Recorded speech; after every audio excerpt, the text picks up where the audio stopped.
वारकऱ्यांच्या हस्ते छत्रपती श्री शिवाजी महाराजांच्या मूर्तीची प्रतिष्ठापना.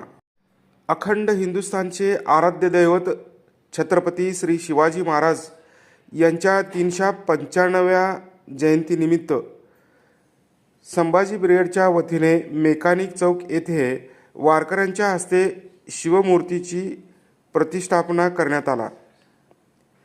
संभाजी ब्रिगेडच्या वतीने छत्रपती श्री शिवाजी महाराज यांच्या शिवविचारांची शिवजयंती साजरा करण्यात येत आहे.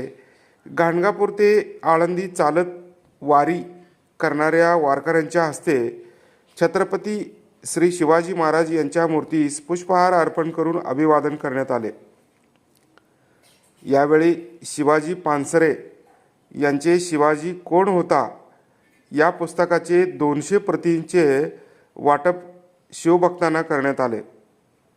यावेळी संभाजी ब्रिगेडचे पश्चिम महाराष्ट्र अध्यक्ष श्याम कदम, जिल्हा अध्यक्ष संभाजीराजे भोसले, शहर अध्यक्ष शिरीष जगदाळे, महिला अध्यक्ष मोनाली धुमाळ, उपाध्यक्ष मनीषा कोळे, राजनंदिनी धुमाळ, पश्चिम महाराष्ट्र कार्याध्यक्ष अरविंद शेळके, दक्षिण सोलापूर तालुका अध्यक्ष शेखर चौगुले, शहर उपाध्यक्ष फिरोज सय्यद, ओंकार कदम, बबन डिंगणे, लखन पारसे, वैभव धुमाळ, आकाश नायकवाडी, विकास सावंत यांच्यासह शिवभक्त उपस्थित होते.